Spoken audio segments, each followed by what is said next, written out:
pero hoy voy a entrar un poquito más profundo. Génesis, el capítulo 10 y versículo 8, y quiero hablar el tema, el fracaso de la soberbia. Este es un tema que debemos vigilarlo muy de cerca porque puede meterse en nuestra vida y llevarnos a dar duros golpes, el fracaso de la soberbia. En Génesis, el capítulo 10, entonces, versículo 8, dice la palabra, y Cus engendró a Nimrod, quien llegó a ser el primer poderoso en la tierra.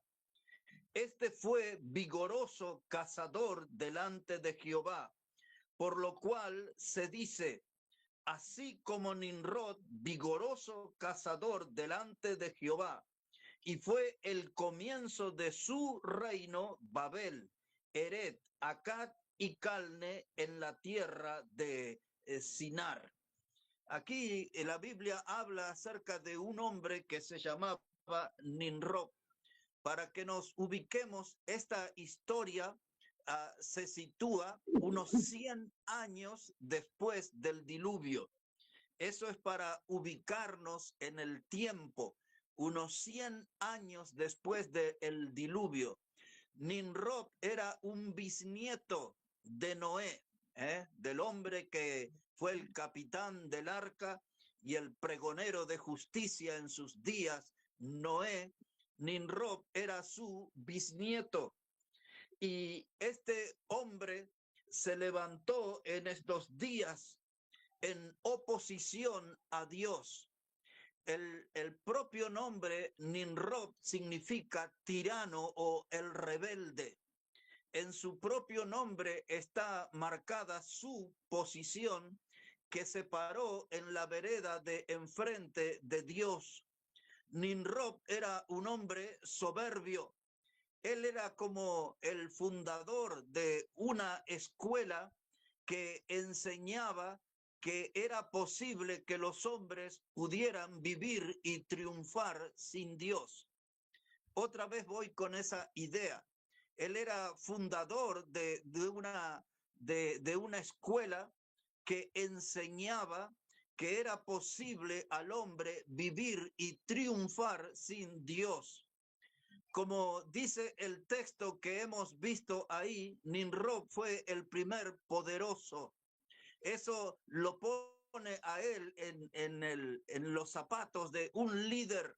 Él era lo que nosotros conocemos como un caudillo, se sentía como un rey omnipotente. Él se sentía dueño de todo un poder. Y el texto que hemos leído dice que él fundó reinos, y entre esos reinos el primero fue Babel, lo que después nosotros íbamos a conocer con el nombre de Babilonia. Por lo tanto, este fue un fundador de reinos y también fue un organizador de gentes. Este hombre adoctrinaba a la gente a rebelarse contra Dios, y él se volvió desde su tiempo en el mayor exponente de la maldad. Él era el mayor representante de la maldad. Ahora nos detenemos un momento en esa frase que dice que él era un vigoroso cazador, porque había toda una historia, no la iba a comentar, pero la menciono al pasar. Hubo un rey en la historia que se llamó Tiglat-Pileser, es mencionado en la Biblia, pero lo que dice la historia sobre ese rey que llegó a matar hasta 120 leones. Y entonces la gente, algunas historias decían que Nimrod había matado hasta 80 leones. Pero la palabra o la expresión vigoroso cazador no se refiere a un cazador de fiera salvaje, sino que esa expresión se refiere a un cazador de almas. Nimrod era un seductor, era un hombre que sabía cómo cautivar a la gente, sabía cómo quebrar la voluntad de la gente e imponerle sus ideas. Había muchos documentos extra bíblicos fuera de la Biblia Algunos de ellos fueron escritos por el mayor historiador de Israel, que se llamó Flavio Josefo. Flavio Josefo tiene grandes volúmenes de escrito. Él fue contemporáneo, es decir, que vivió en el mismo tiempo que el Señor Jesucristo.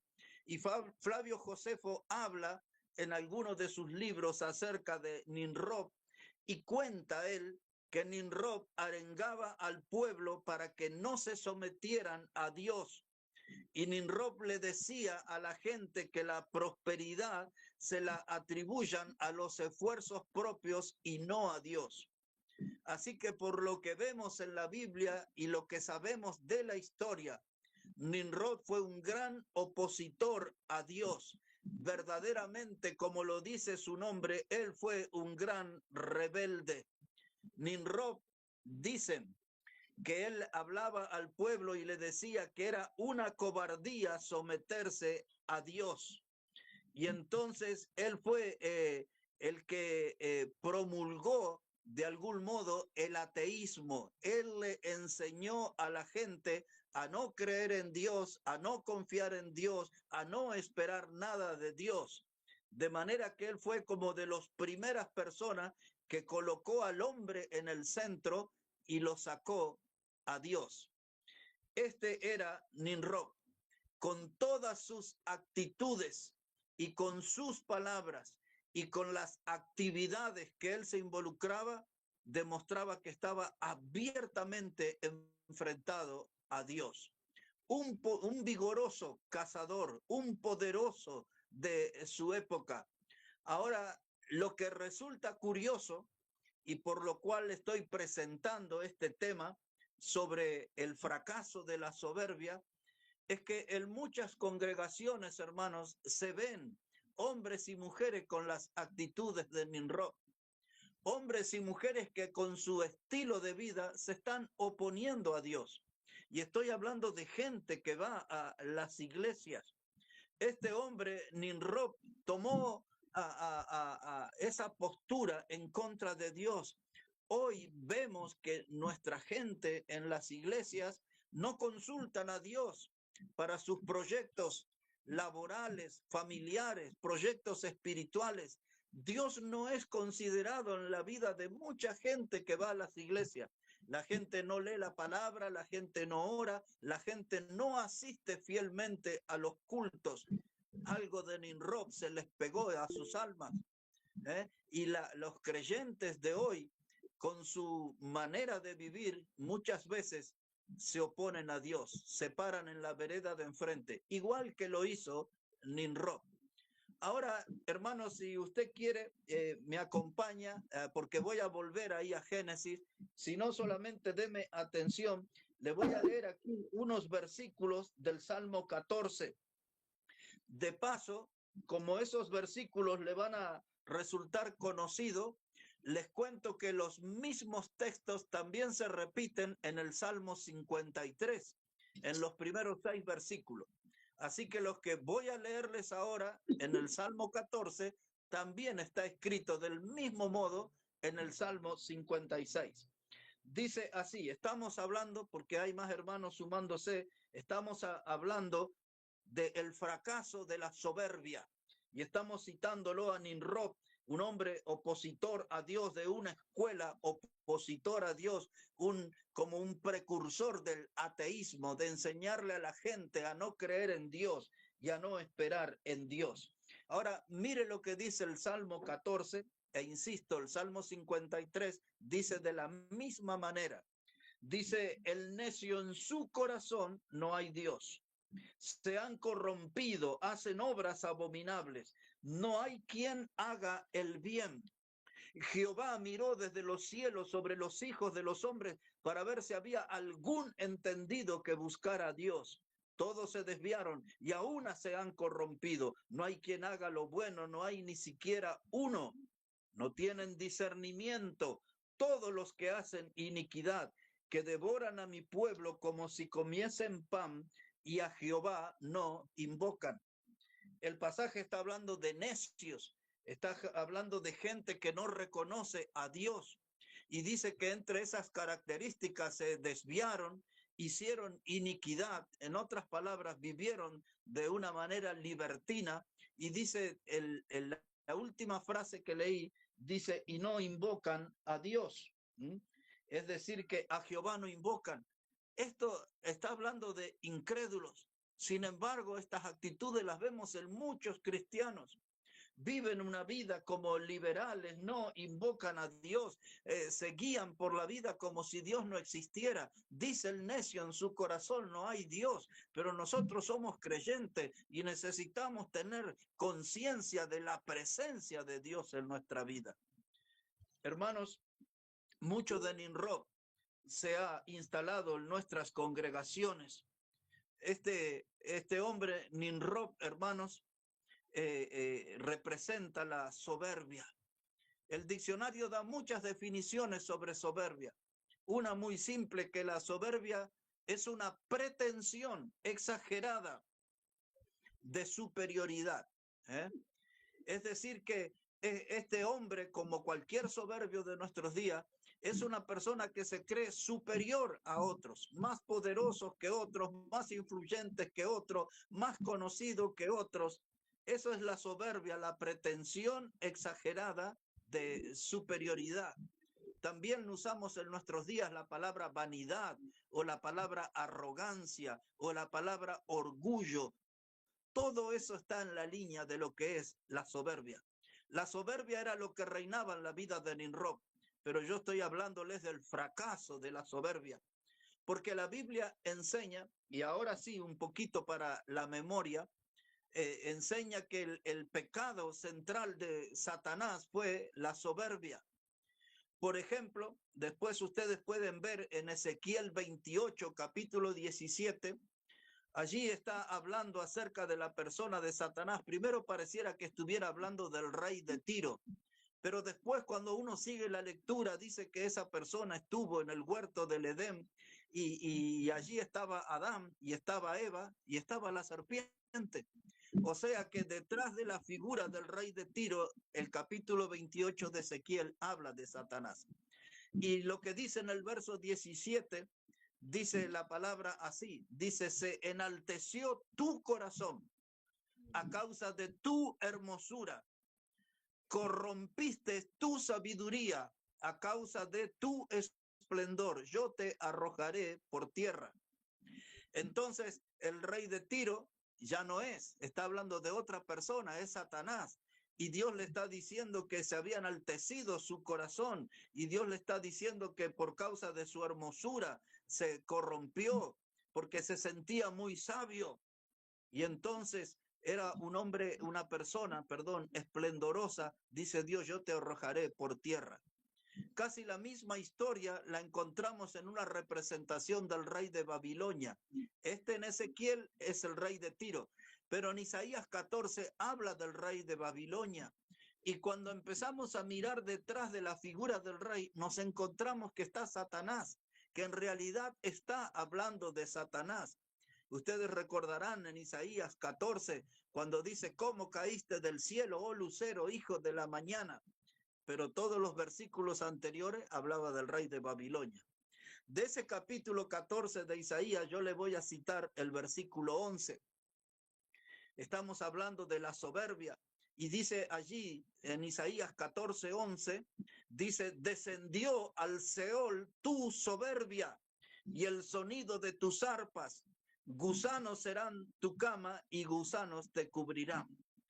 Mucha gente conoce este pasaje, porque desde hace casi 20 años en muchos lugares yo prediqué un mensaje que se llamaba cama de gusanos y frazada de gusanos. Eso es la herencia de toda persona que desprecia la salvación en Cristo. Toda persona que no acepta a Jesús como el Salvador, la herencia que le espera es una cama de gusanos y frazada de gusanos, como dice Isaías 14, 11. Pero ese texto dice, descendió al Seol tu soberbia. Y no es nuestro tema, pero los versículos anteriores está profetizando de cómo va a ser el día de la llegada de Satanás al infierno. De eso está hablando. Pero estamos hablando del fracaso de la soberbia. Comenzamos por Nimrod. Ahora estamos viendo que el diablo tenía como su principal a este punto que dominaba su vida, la soberbia. Ahora les voy a llamar la atención con lo que les leí el jueves pasado sobre Nabucodonosor, solo para recordar en el capítulo 4 y el verso 37, cuando él ya estaba comiendo hierbas y estaba conviviendo con los animales. Luego dice allí Daniel 4:37, dice, ahora yo, Nabucodonosor, alabo y engrandezco al Rey del cielo. Después dice algo más el texto y termina diciendo, él puede humillar a los que andan con soberbia. Nabucodonosor reconocía eso, que Dios puede humillar a los que andan con soberbia. Él fue humillado. Nabucodonosor, Nimrod son representantes fieles del fracaso de la soberbia.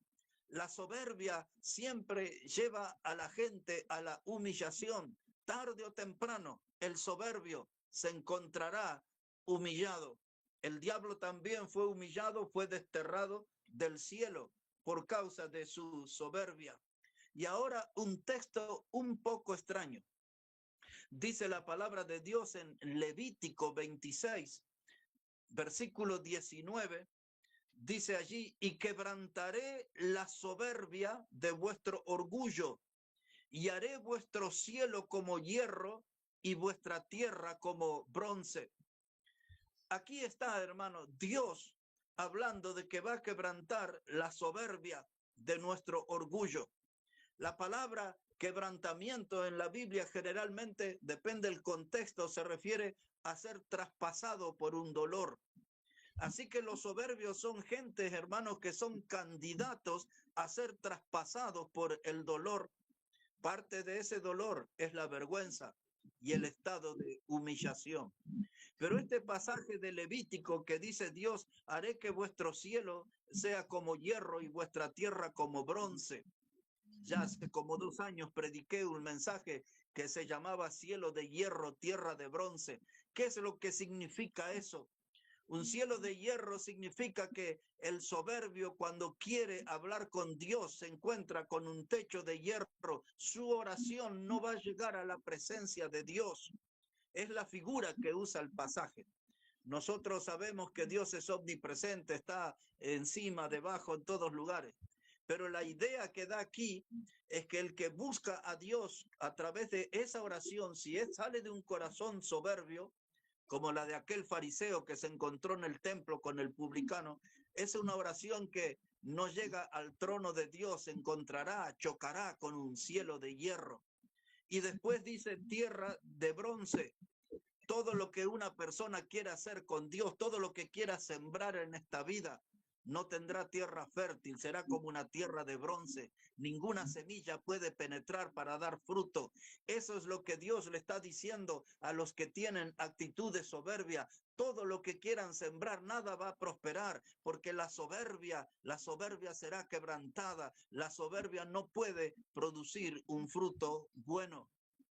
Ahora, miren, mis hermanos, este hombre, Nimrod, en su estado de soberbia, lo que él hizo fue una alianza.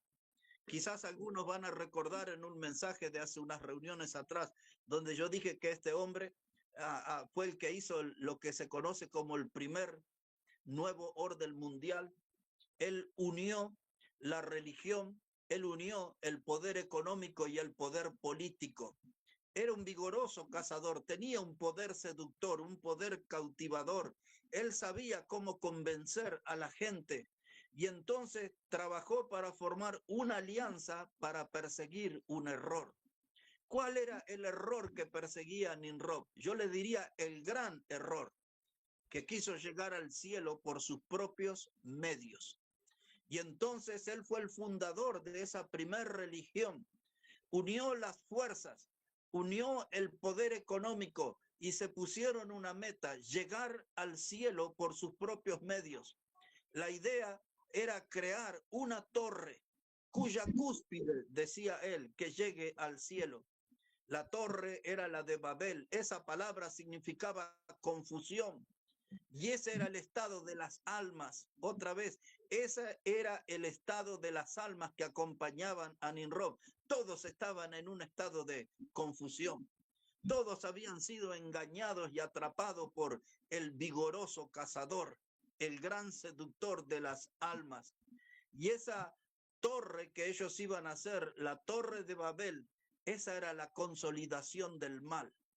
Y alguien se pregunta, ¿por qué lo definimos así? Porque todo el propósito de esa torre era mostrar un poder opuesto a Dios. Dios es el autor, el creador del bien. Todos los que estaban en esa empresa, que ya sabemos que fracasó, la Torre de Babel, todos ellos buscaban consolidar el mal. Y eso se iba a proyectar en el tiempo. No quiero marearlos, pero al final de la Biblia, en Apocalipsis 18, ese proyecto que fracasó en la Torre de Babel, la nueva Babilonia va resurgiendo a través de los tiempos, y en Apocalipsis 18 dice que se transformó en una guarida de demonios. ¿Por qué dije que era la consolidación del mal? Porque no solo conocemos el origen. Apocalipsis capítulo 18 nos muestra el final de esa Babilonia, la ciudad que fundó Nimrod, y ella dice que se volvió en una guarida de demonios. En ese contexto es cuando Dios dice, salid del medio de ellos, pueblo mío. No, los hijos de Dios no tendríamos que tener nada que ver con Babilonia. Y ahora volviendo a nuestra vida personal, hermano, ninguna de estas actitudes de Nimrod debería estar ligada a nuestra vida, porque Nimrod era un opositor a Dios. Nosotros somos hijos de Dios. No hay nada que tengamos que imitar de Nimrod. No hay ningún ejemplo de los que él dejó que necesitamos seguir. Él era un opositor a Dios. Nosotros somos miembros de la familia de Dios, redimidos por la sangre preciosa del Señor Jesucristo. Pero volviendo a Babel, a esa torre, esa era la nueva religión, un camino propio, un producto humano para llegar al cielo. Esa torre de Babel promovía un nuevo sistema de culto, un culto sin Dios. Qué triste que hoy hay muchos cultos llamados evangélicos que están sin Dios, porque el centro de esos cultos, como ustedes saben, es el predicador, o es el que ellos llaman el profeta, la profetisa, el salmista. La gente va detrás de ellos, no de Dios. O algunos también van del Dios dinero, que hace pocas reuniones hablé acerca de eso. Porque para muchos de los que hoy se dicen creyentes, el dinero se ha vuelto su Dios.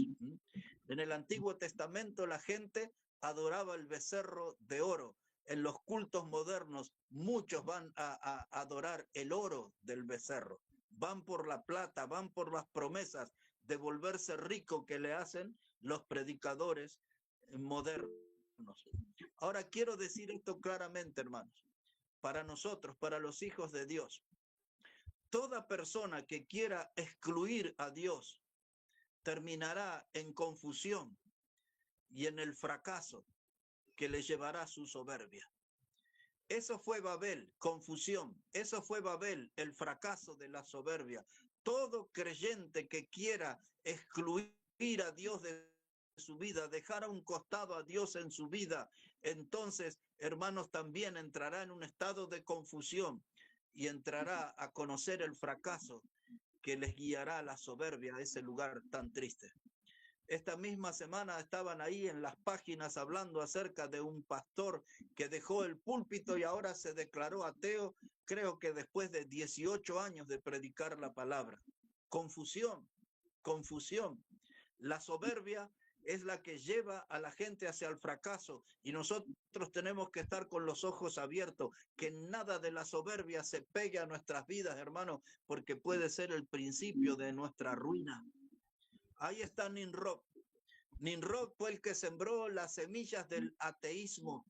Luego, con el paso del tiempo, surgió el humanismo, esa religión que pone al hombre en el centro y desplaza a Dios. Y luego viene el anarquismo, que es esa gente, hermanos, que no reconocen ni respetan ninguna ley sagrada, ni respetan los anarquistas a la familia, ni respetan al Estado. Y así terminó el último versículo del libro de los jueces, ¿se acuerdan? Decía el último texto del libro de los jueces: como no había rey en Israel, cada uno hacía lo que bien le parecía. Eso era anarquismo. Es decir, que nosotros no podemos entrar en eso porque nosotros tenemos una ley, una regla para seguir, que es la palabra de Dios. Ese es nuestro faro, esa es nuestra lámpara. Nosotros estamos o deberíamos estar siempre bajo la guía y la luz de la palabra de Dios. Nimrod, hermanos, es el ejemplo de la soberbia, de un hombre que se opone a Dios. Pero como nuestro tema de hoy es el fracaso de la soberbia, veamos a dónde lo llevó a Nimrod su soberbia y a los que le acompañaron. Ahí en Génesis, ahora en el capítulo 11, hermanos. Génesis, el capítulo 11. Mire cómo dice la palabra de Dios, versículo 1. Génesis 11, verso 1. Dice, tenía entonces toda la tierra una sola lengua y unas mismas palabras. Alguna vez les expliqué, hermano, ese versículo demuestra de que el mundo no está separado en razas, como dicen algunos, el mundo está separado en lenguas. Hasta la Torre de Babel, dice ese versículo 1, había una sola lengua. La razón que algunos hablan en chino, japonés, coreano, inglés, francés, lo que fuera, eso demuestra, es el resultado del fracaso de Babel, las diferentes lenguas que conocemos o idiomas. Pero vamos adelante, ese era un comentario al pasar. Versículo 2, dice, y aconteció que cuando salieron de oriente, hallaron una llanura en la tierra de Sinar y se establecieron allí. Y se dijeron unos a otros, vamos y hagamos ladrillo y cosámoslo con fuego. Y les sirvió el ladrillo en lugar de piedra y el asfalto en lugar de mezcla. Y dijeron, vamos, edifiquémonos una ciudad y una torre cuya cúspide llegue al cielo y hagámonos un nombre por si fuéramos esparcidos sobre la faz de toda la tierra. Ahora, mire, hermano, el fundador de la religión demuestra que ella estaba construida con elementos baratos y falsos. Preste atención otra vez al versículo 3. Ellos dijeron, hagamos ladrillo y cosámoslo con fuego, y le sirvió el ladrillo en lugar de piedra. ¿Cuál era el elemento original? La piedra. Para nosotros los creyentes, Cristo es la piedra que desecharon los edificadores. Cristo es la roca para nosotros, pero ellos reemplazaron la piedra por ladrillo. Eso es la religión. Reemplaza las cosas importantes por imitaciones o cosas de menor valor. En este caso, el ladrillo. Y luego dice allí, le sirvió el ladrillo en lugar de piedra y el asfalto en lugar de mezcla. Había una clase de mezcla original, pero fue reemplazada por el asfalto. La religión construida con elementos falsos. Ese es el componente de cualquier religión de nuestros días.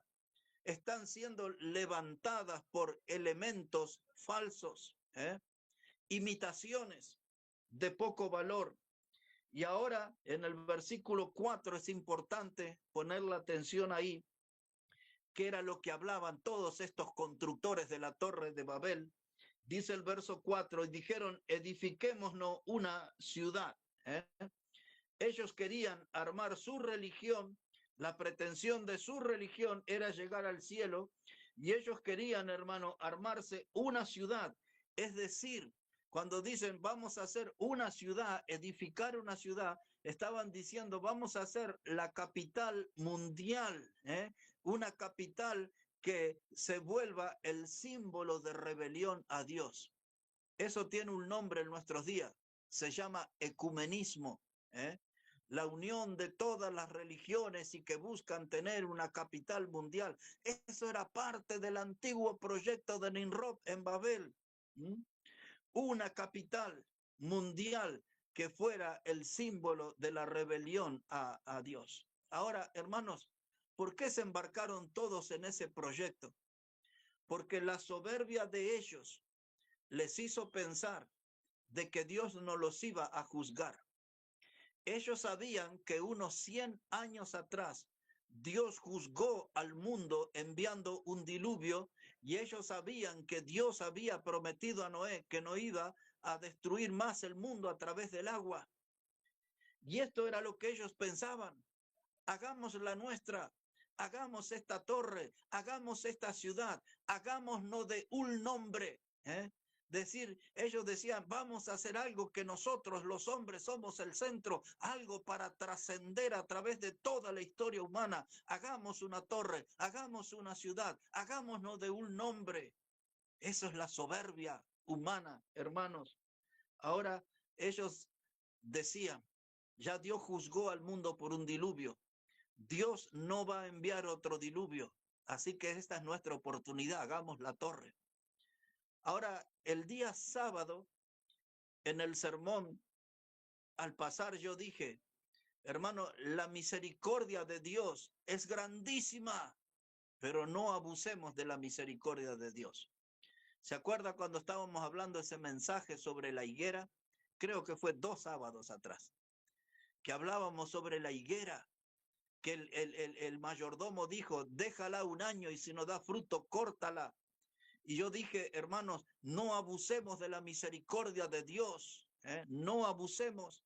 Y esta gente, hermanos, dijeron, ya Dios no va a destruir más el mundo por un diluvio. Si hagamos nuestra vida, lleguemos, inclinémonos a los vicios, a las inmoralidades, a la vida libertina. Total, ya Dios no va a destruir más el mundo por un diluvio. Algo de eso había en el pensamiento de estos soberbios de Babel, liderados por Nimrod, el rebelde, Nimrod, el tirano. Ahora, mire, hermano, lo que ellos no veían, y muchas veces aún los creyentes que andan en actividades pecaminosas piensan que el juicio nunca les va a alcanzar, que Dios nunca les va a tocar. Hay muchos que pecan conscientemente y dicen, no, Dios es bueno, Dios no me va a juzgar, su mano pesada de juicio no va a caer sobre mí, Dios es misericordioso. Pero a veces hay gente que maneja la mitad de la verdad, se olvidan de que Dios es justo y que Dios no tendrá por inocente al culpable. Eso también dice la palabra de Dios. Ahora, mire, aquí en Génesis 11, verso 5, y ya vamos a ir terminando. Génesis, el capítulo 11 y el versículo 5. Dice la palabra, y descendió Jehová para ver la ciudad y la torre que edificaban los hijos de los hombres. Quiero que ponga atención a la primera frase, y descendió Jehová para ver la ciudad y la torre. Hermanos, muchos de nosotros a veces en el pecado pensamos que estamos lejos de la mirada de Dios. Pensamos que podemos pecar porque Dios tiene tantas ocupaciones en el mundo que su mirada no está sobre nosotros. Hermano, cuando Dios siente un ruido extraño, cuando Dios ve algo extraño en la humanidad, Él desciende para ver más de cerca. Descendió para ver qué hacían los hombres en la ciudad. Descendió para ver qué estaba pasando ahí en esa torre. Dios estudió la situación, puso su lupa, la miró detalle por detalle a la torre y a todos los que la rodeaban. Y entonces el juicio cayó, no en forma de diluvio. Esta vez el juicio vino en forma de lenguas. El juicio vino en forma de lenguas. Y aquella ciudad cobró el significado de su verdadero nombre, Babel, que significa confusión. La gente allí estaba atrapada en la confusión. Las almas estaban atrapadas en la confusión. Y cuando usted lee en Apocalipsis 18, de la última Babilonia que va a haber, dice que ella tiene almas de esclavos. Empieza a enumerar una serie de especies. Y luego de esas especies dice almas de esclavos, almas de hombres. Todavía en el presente y en el futuro cercano, la Babilonia sigue recolectando esclavos. El poder seductor de esa religión, fundada por el vigoroso cazador, el seductor de almas que se llamaba Nimrod. el fracaso, hermanos, de la soberbia. Cada vez que alguien tiene una actitud de soberbia, aún un hijo de Dios que puede ser afectado por la soberbia, terminará en fracaso, terminará lastimado, terminará humillado. Y esta era la lección que yo quería transmitir hoy, hermanos. Todo lo que nosotros hacemos para Dios tiene que ser con un corazón humilde. El Mateo 11, ¿se acuerda? Verso 28 en adelante, Jesús, después de decir, venid a mí todos los que estáis cansados y trabajados, él termina diciendo, y aprended de mí que soy manso y humilde de corazón. Nuestro modelo es el Señor Jesús, no es Nimrod. Nuestro modelo es la humildad de Jesús, no el orgullo, no la soberbia de Nimrod. Si queremos hacer algo para gloria de Dios, tiene que ser con la actitud de Jesús, no con el estilo de Nimrod. Nada de Nimrod debe pegarse a nuestra vida, porque Nimrod demuestra claramente que la vida sin Dios es derrotada, la vida sin Dios es humillada, la vida sin Dios es pura soberbia que terminará en el fracaso. Eso quería compartir acerca de Nimrod hoy, hermanos, y que aprendamos nosotros a andar en humildad delante del Señor y así poder darle gloria a su nombre y poder calificar como obreros humildes que sirven al Dios Altísimo. Que el Señor bendiga, hermanos, su palabra en esta hora.